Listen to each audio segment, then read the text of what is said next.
Here we go, folks. The regular season is over with and the playoffs have started. Yes, it's been a while. I know you probably have missed my voice, and that's perfectly fine. I miss you guys as well. And we have a lot we have to talk about. And I'm going to be honest with you. I'm going to try my hard not to be super emotional with this episode, but I can't make any promises. So let's just get into everything. All right. Jerrod Mayo gets fired. John Mara sends warning signs to both Joe Schoen and Brian Daboll. Trouble in paradise, a.k.a. Miami. Black Monday begins. Steelers and Ravens preview. Broncos and Bills preview. And Packers and Eagles preview, okay? All of this and more on the 58th episode of the Football Junkies podcast. Yes, I miss you guys oh so much. And on top of that, before we go any further, we hit 600 downloads. That's right, folks, 600 downloads, and that is a celebration for me and you, okay? I am your host with the most, okay? I am your GM who currently is not on the team right now, but don't you worry about it, okay? I am your chief Bagrodamus. I am your chief head of the table, anything and everything related to football. But most importantly, the most important title that you must remember is I am your host, Kale. You already know what I'm getting ready to say. I'm super excited for this episode. Some hot takes, truth bombs, and more, okay? But guess what? You already know what we're getting ready to say. So guess what? On 3, 1, 2, 3, let's lock in.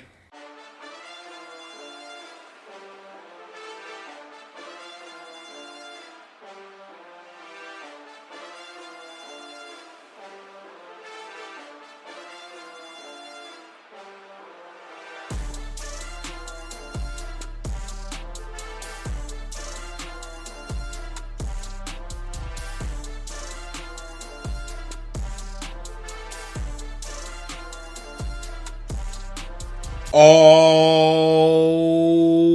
right, folks, let's just get into the meat and potatoes of everything that is going on in the league right now. And there's a lot going on. Yes, the regular season is over with, but we still got football to talk about, okay? So let's just start things off with the most talked about topic, and that is Jerrod Mayo getting fired, okay? So before I get into any of the, my opinions of, and whatnot, let's just get into the statement that was put out with the firing of Jerrod Mayo by Robert Kraft. Okay, so, and I quote, "After the game today, I informed Jerrod Mayo that he will not be returning as the head coach of the New England Patriots in 2025.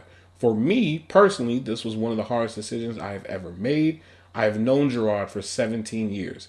He has earned my respect and admiration as a rookie in 2008 and throughout his career for his play on the field, his leadership in the locker room, and the way he conducted himself in our community. When he joined our coaching staff, his leadership was even more evident as I saw how the players responded to him. When other teams started requesting to interview him, I feared I would lose him and committed to making him our next head coach. Winning our season opener on the road at Cincinnati only strengthened my convictions. Unfortunately, the trajectory of our team's performances throughout the season did not descend as I had hoped. Since buying the team, I have always considered myself and my family as the custodians of a public asset.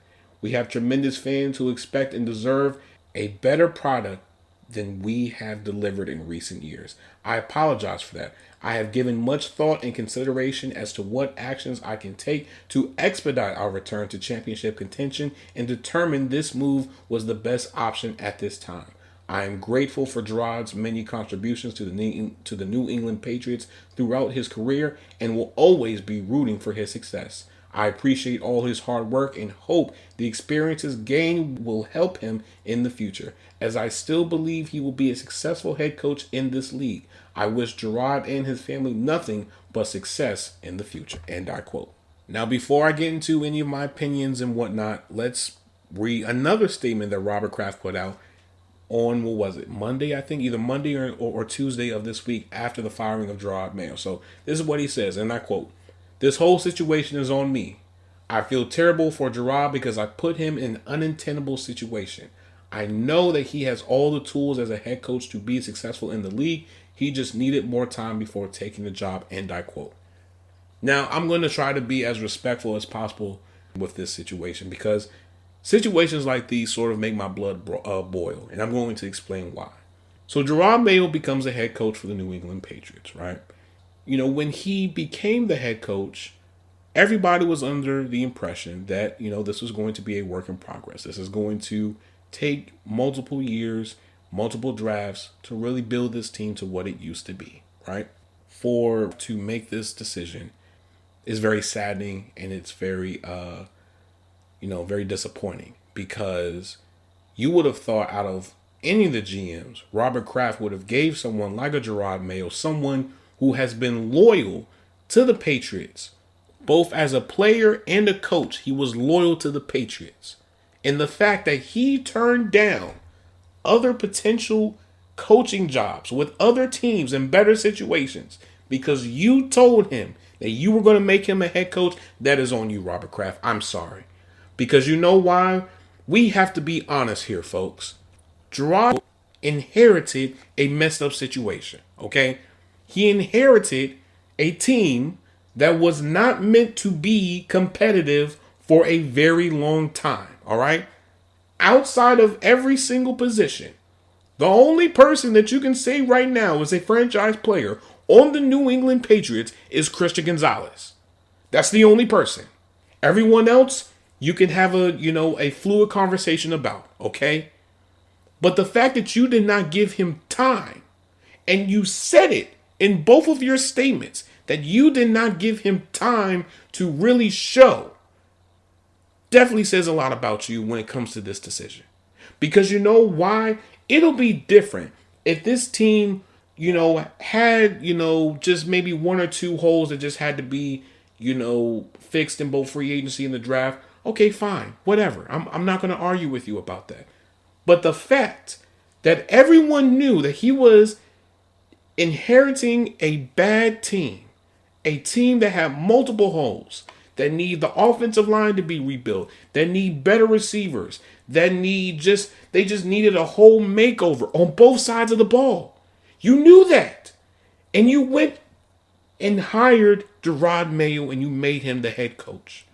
And you didn't give him enough time. And that is what angers my soul, because why in the world would you do it if you knew that you weren't going to give him a chance? And for you to say that you think that he will be able to get another head coaching job after what just happened? No, it's going to be twice as hard for him to get a head coaching job. I don't know if people realize this, but the one sore spot when it comes to the coaching carousel, or as I call it, the coaching carousel cage match, is that most likely, if you are a black candidate, whether that be for an offensive coordinator or for a head coaching job, most likely you're going to be overlooked. I don't care who you've coached. I don't care who you've turned into an all-pro, first ballot Hall of Famer, whatever.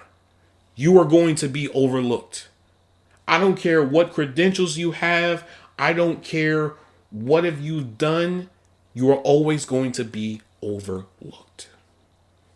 And especially for someone like a Jerrod Mayo and an Antonio Pierce, it's going to be hard for them to get head coaching jobs.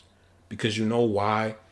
Everyone's going to look at what happened in both of their situations and say, no, we don't want that. And so now most likely Jerrod Mayo is going to have to be either a defensive coordinator, a linebacker coach, or a defensive assistant. It's going to be 3 times as hard for him to get a head coaching job. Now, I would have thought that Robert Kraft would have gave him, at least 2 more years. If you give him 2 more years and you still haven't gotten anywhere, then it's time for you to, have a real honest conversation. But the fact that you just let him, go willy-nilly after 1 year, where you literally had the same record as you did last year, I'm sorry, that's just wrong. That is very wrong. I would have never expected this from someone like a Robert Kraft, who always gives people the benefit of the doubt. Every single time, from every player, coach, whatever, he always gives them the benefit of the doubt. And the fact that you did not do this for someone that you said that you have known for 17 years. Very disrespectful. And I know the Boston media, they were things and saying about this situation and that situation, and that's just nasty. That's nasty because you know why? It's going to be hard for that man to get a head coaching job. Because you know why? Because all of this smut that's being put out on Jerrod Mayo. And granted, I get it. He mishandled a few situations. Most first-time head coaches do. That's the learning curve. That's the bumps and the bruises that come with it when you are a first-time head coach. But that doesn't automatically say you have to get rid of them. No, that means that you have to work with them. That means that you have to surround them with adequate people who have different experiences that can help them and mold them and shape them into being a better head coach.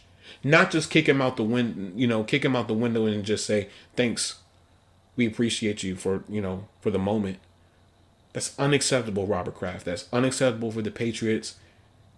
And I really have some, legitimate questions because most likely we all know Mike Vrabel's going to get the job. Now, I know there's people that are saying, well, they interviewed Byron Leftwich and they interviewed Pep Hamilton. Let me tell you something. I'm going to be really honest with you today. The only reason why they interviewed those two was to satisfy the Rooney Rule. That's it. It is not because they consider them, candidates for their head coaching job. It is to satisfy a rule that was put in place to increase the likelihood of black and other minority, coaches to get possible head coaching jobs. That's all what it is. It is not because they are, candidates that the Patriots have their eyes on. It is none of that. It's just to satisfy a rule. Let's be honest here. We all know that Mike Vrabel is going to get a job. We know that he's going to get the Patriots job. Now the question is this. Will Robert Kraft fire Mike Vrabel if he has at least 2 seasons like what Jerrod Mayo has had? That's the question I want to ask. If the team has not really progressed anywhere and the team is actually regressing, does that open up the chance for Mike Vrabel, if he was to be the head coach for the Patriots, does that open up the chance for him to be fired? I want you to think about that. Leave it in the comments on this video on the YouTube as well as on Instagram. Because I really have a problem with owners that want to make these type of emotional decisions, as I call them. Because if you know that the team is going through a rebuild, and if you know that you're hiring a first-time head coach, you have to exercise a level of patience, okay? You know that this is going to take at least 3 to 5 years, maybe, depending on how you hit on your, draft picks and free agency signings. You know it's going to take you some time, okay? So if you know that, then you have to be patient with the first-time head coach. Now, you're going to go through some, some bumps and some bruises, some ups and some downs. You're probably going to lose a lot of your fans. You're not going to sell a whole lot of tickets unless it's, against a really good team that, the other fans from that other team is basically going to, outdo with the current fans that you have. You know that. And that's going to take some time. But you know that outside of the rebuild, you know that, you're going to prepare your team to be competitive. And you cannot have your team to be competitive if you're making decisions like this. May I remind everybody that the Patriots have been dominant for almost 20 plus years. They have won 6 titles. At some point, you're going to have to go through a rebuild, and that's okay.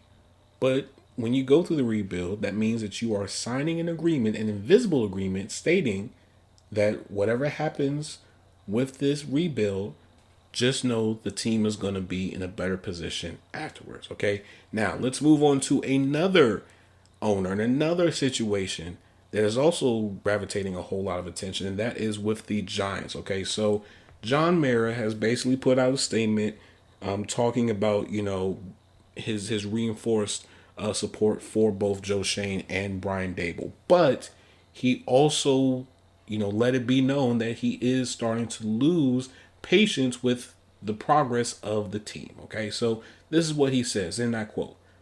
just came to the decision that staying with both of them is the best course of action for us right now. In Brian's case, he is the coach of the year 2 years ago, and that didn't disappear all of a sudden. I still believe he can do that again. In Joe's case, I thought we had an outstanding draft class this year. I thought we had a really good free agency period, and I really like the stuff that he's put together and built. I think that they're the right two guys to lead us going forward. I understand, believe me, that's not going to be the most popular decision in Giants land, but we believe it's the right decision for us going forward. I appreciate the fact that fans have hung in there with us. I get your frustration, I feel your pain, but I still believe this is the right decision for us going forward. The results are not even close to what we want them to be. They're going to have to get better if we're going to move on to year 4. It better not take long because I've just about run out of patience.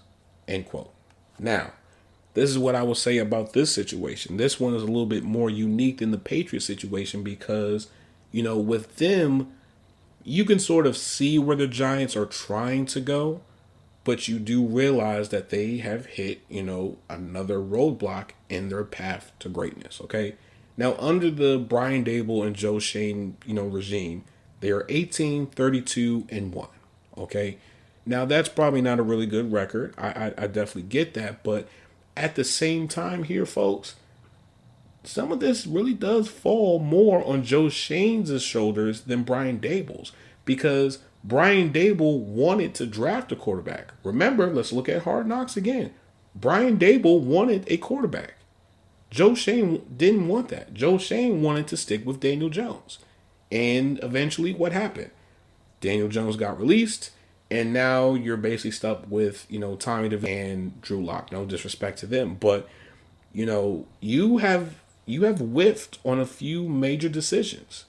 You let Saquon walk. Saquon could have easily broken Eric Dickerson's, rushing record this year had he not decided to just, not play the last season of the regular season. Like, I'm sorry, but I need to see a clear blueprint on exactly what are you going to do to make this team competitive. Because as of right now, the Giants are not competitive.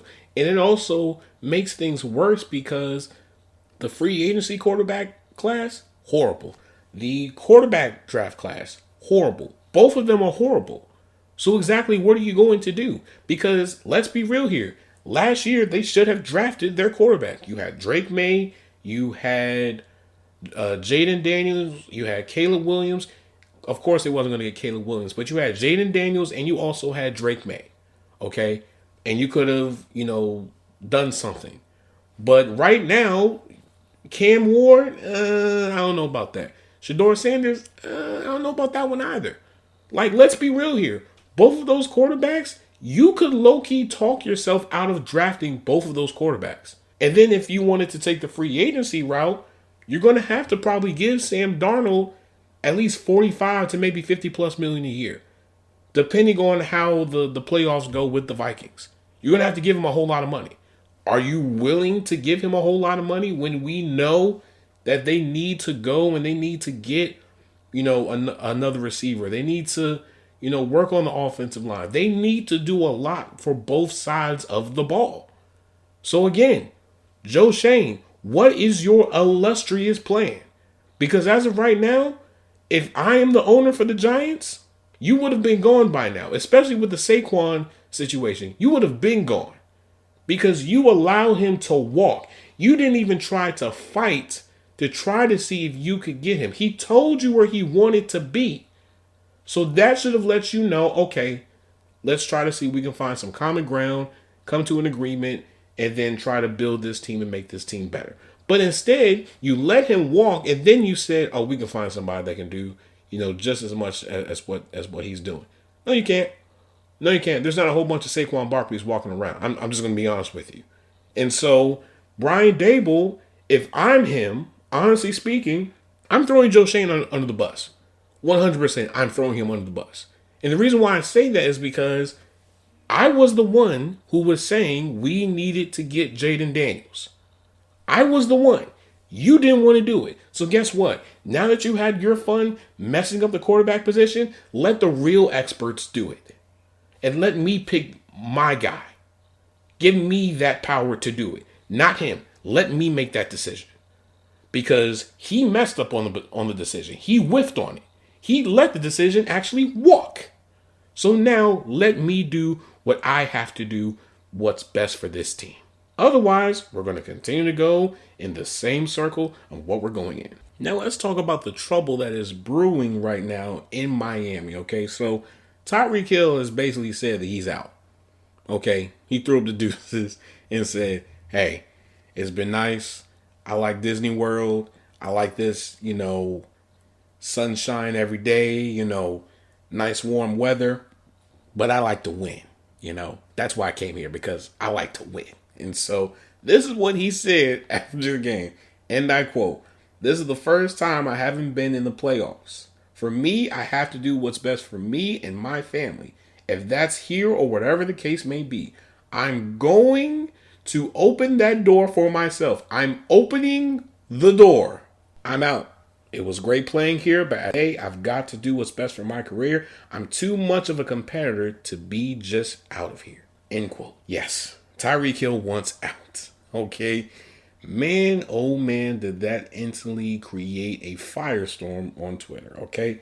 Now let's talk about Mike McDaniel's comments about Tyreek Hill and him wanting to open up the door. Okay. And I quote, "I was informed that he was unavailable right before drive. I was not informed that it wasn't a new injury. And I think at that point in time, my focus was on the players. And I didn't take the time to go try to figure out more into that. Just if there was guys on the field that were competing, we were trying to win a game. What in the world? This don't make no daggone sense. You know what? Forget about this."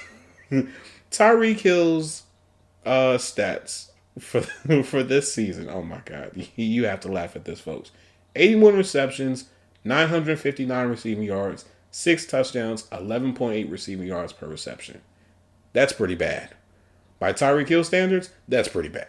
That's really bad. Now, a lot of that has to do with, Tua, being out for a set period of time because they were trying to figure out what were they going to do with him with all the, concussions that he were having. I get all of that, but come on, bro. Like you just let the cat out the bag. You just say, yeah, this ain't for me. It was nice. It really was nice. You guys have been nothing but great. But I like to win. I'm a competitor, so I'm out of here. But at the same time, you were the same person that was talking all this smack prior to the season. So where's that same energy, Tyreek Hill? I'm just asking, where's that same energy? Did you really think you guys were actually going to do something? Really? Be honest with yourself. Did you really think you guys were going to do something? Because I did it. And then not to mention, you got Jalen Ramsey that's basically, sort of alleging that he wants out as well. Like, ooh, man, this story is just getting better and better and better, man. Oh, man, this is hilarious. Well, am I not surprised? No. But do I think a lot of this has to do with the uncertainty of Tua and just where the team is going? Yes, I do. But this is what people signed up for when you signed with the Dolphins. There was uncertainty with Tua. I'm sorry. I don't care what weapons they have. I just don't trust Tua. I just don't. And it's not because of his play, but it's just the simple fact that he continues to sustain these head injuries. And the more head injuries that he sustains, the longer that he's been out for. And that's starting to become a trend. But only time will tell. My guess is he's probably going to stay in Miami. I don't think they're really going to get rid of Tyreek Hill, especially with them giving him an extension this offseason. They're not going to get rid of Tyreek Hill. They're just not. Now, if he does, most likely he's going to stay in the AFC.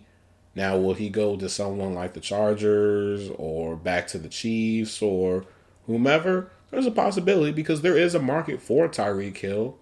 But at the same time, I don't think the Dolphins would realistically entertain any deals for Tyreek Hill. But on to a more somber situation that we do have to talk about, and that is Black Monday, as some people call it. So if you guys don't know, Black Monday is basically that Monday after the end of the regular season where a lot of coaches, lose their jobs. Okay. A lot of head coaches, coordinators, assistants, you name it. It's clean house, essentially. And so when we look at the head coaches that lost their jobs, of course, Robert Saleh and Matt Eberflus that were fired early into the season, but you have Doug Peterson, Dennis Allen, Antonio Pierce, Jerrod Mayo, who we talked about, earlier into the episode, as well as, some GMs and even defensive coordinators and offensive coordinators. You have Rand Carthorne, the former GM for the Titans. You have Nick Sorensen, the former defensive coordinator for the Niners. You have Gus Bradley, the former defensive coordinator for the Colts. Lou Anamaro, I think, if I'm pronouncing your last name correctly, forgive me if I'm not. The DC for the Bengals. You have Ken Dorsey, the former Browns offensive coordinator. Andy Dickerson, the Browns O-line coach. Joe Douglas, the former Jets GM. Shane Waldron, Bears OC. Luke Getsy, Raiders OC. Rich Scarangelo, Raiders QB coach. James Craig, Raiders O-line coach. Like, a lot of people are losing their jobs. A lot of that has to deal with, the direction of where the team is trying to go and who are they trying to bring in, and those people that they're trying to bring in, as well as their new head coach and whatnot. So it's clean house for a lot of people, unfortunately. But I think one of the firings that I think really sort of caught me off guard was the firing of the Titans GM, Rand Carthorne. And the reason why I say that is because the Titans were a work in progress, right? And we all know that when you're going through a rebuild, whether it be a complete rebuild or you're rebuilding one side of the ball, that's going to take some time. He got fired. Not to mention, we also have to, at this end, he literally positioned the Titans to get the first overall pick in the draft. So not only did I get you a good head coach, I make a crazy blockbuster trade in getting L'Jarius Sneed. The defense was actually looking really good. They have, some foundational pieces on the defense. I just really have to worry about the offense. And so this draft, they were probably going to draft their quarterback and, really fix up this team. And for you to just fire him in the midst of him trying to fix the team definitely says a lot about you. And granted, I understand if you guys were somewhat competitive and you were either trying to win the division or you were close to winning the division, but you lost an important game or whatever, okay, give him some criticism, move on. But the fact that he was still trying to really build this team, he hit on what was it, Ben Skoronski, I think. I forgot his name. He was an offensive lineman. I was really high on him. You hit on him. That's a franchise guard. Then you draft J.C. Latham. Okay, cool. That's really good. 2 offensive linemen. Really good. Now, all you have to do is really address the quarterback position. And they were going to do that. But guess what? Now you messed it up. But even then, with this whole Titan situation, it's a little bit weird because if I'm not mistaken, on their website, either the person that was working with him or under him, like, their title was like similar to his. Like, it's just really complicated, honestly. But again, another firing that did not need to happen. But now that we're done with all of the coaching stuff and whatnot, let's just get into some football, okay? Because that's what we came here to talk about. Is we have to talk about a game that, a lot of people are going to be talking about, this Steelers and Ravens matchup, because this is probably going to be one of the most anticipated games this entire weekend. Because on one side, you have, fans who are saying we need to get rid of our head coach. And then you have the other side where this team is destined to win a Super Bowl. But all the team has to do is just, coach a really good game. But even then, you don't really know because the coach has made some, questionable decisions. Like, it's just a lot. For all the Ravens fans, most likely, you guys are going to win this game. Okay? I'm calling it the way that I see it. The Ravens are going to win this game. Now, the question is, how bad are the Steelers going to lose? Because if the Steelers lose worse than their last matchup against the Ravens in the regular season, I think it's time for us to have an honest conversation about where the team is going. But if the game is close, like their first matchup in the regular season, then, it'll be a tough pill to swallow. But I think, it's just something that you just have to accept and deal with. Because let's be real here. And I really haven't said a whole lot about this. I was going to, put out some videos on TikTok, but I just had to stop myself because I knew that it was going to be more emotion than truth. And so this is what I will say about Mike Tomlin and the Steelers. You guys were in prime position to have the number 3 seed in the playoffs. You literally had to win one game against the Ravens and you would have had the AFC North title. On top of that, you had a 2-game lead over the Ravens and you messed that up. You screwed it up. Why? This falls on Mike Tomlin's shoulders. I'm sorry. And then not to mention, you go on this you basically lose out of the regular season. Now, granted, I didn't expect for them to win against the Chiefs.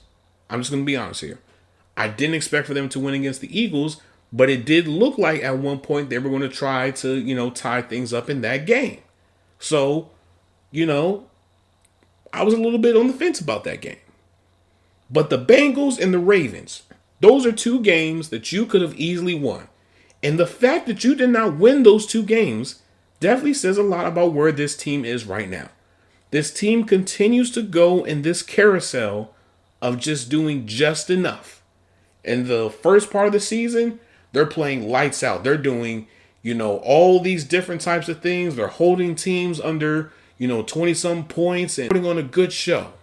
But when it comes to the games that matter the most, when it comes to December football, you flop, you fail, you crumble under the pressure. And that is not good. You cannot consider yourself to be a true contender if you cannot go mano-a-mano with the big dogs. If you can't hold your own against the Eagles, if you can't hold your own against the Bills, against the Chiefs, or any of these other teams, you can't win the big game. That's it.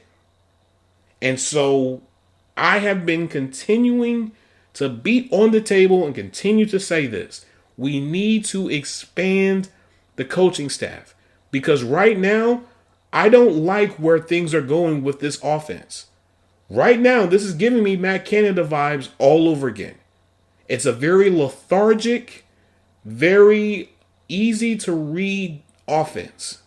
Everybody knows when Najee is coming in, guess what? Most likely, they're either going to run up the middle or they're going to do a halfback toss. Everybody knows when Jaylen Warren is in, they're going to try to do something a little bit, quote unquote, creative. But even then, if we're being real here, there's not even half of the creativity that we saw when Arthur Smith was the OC for the Titans.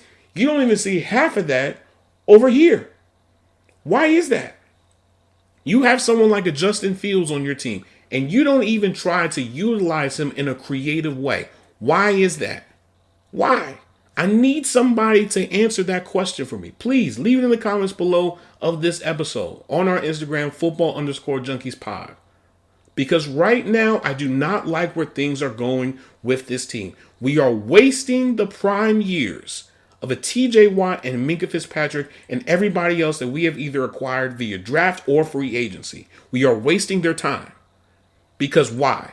We want to be contempt of where we are. You cannot do that. The only reason why a lot of these other teams are so competitive is because not only do they have great players, but their coaching is great. And if your coaching is not good, guess what? You are not going to go anywhere. Nowhere. I'm sorry. Let's just be real here. Let's have this honest, heart-to-heart conversation here, my fellow football junkies. Because right now, the Steelers are wasting time of their great players because they don't want to make necessary changes. I'm telling you right now, if the Steelers get blown out, I'm talking about the windows, the walls, the whole house comes down on Saturday, I will be in center saying Mike Tomlin needs to clean house. Or better yet, Mike Tomlin needs to go. Because I'm tired of people saying, well, Mike Tomlin has never had a losing season. Let me tell you something. That crap is out the window. That don't mean a damn thing at this point. Because you know why? You look at any of the other coaches that we talk about very highly of, they've all had losing seasons. And when they lost those seasons, guess what? That next season, they came back even better. They did something a little bit different. They had a little bit more of an edge to them. I don't see that edge with this Steelers team. Mike Tomlin has whiffed on the offensive coordinator position hire for the last few years. And I think that needs to be talked about. That is not good. You need to bring in someone like a Pep Hamilton, like a Byron Leftwich. You need to bring in some people that can show you a different angle of how to attack these defenses, on how to be a little bit more creative when it comes to the offensive play calling. Same thing with the defense. You need to bring in somebody and have them play the role that Brian Flores did. Because right now, TJ Watt is going through a little bit of a drought of not getting a sack.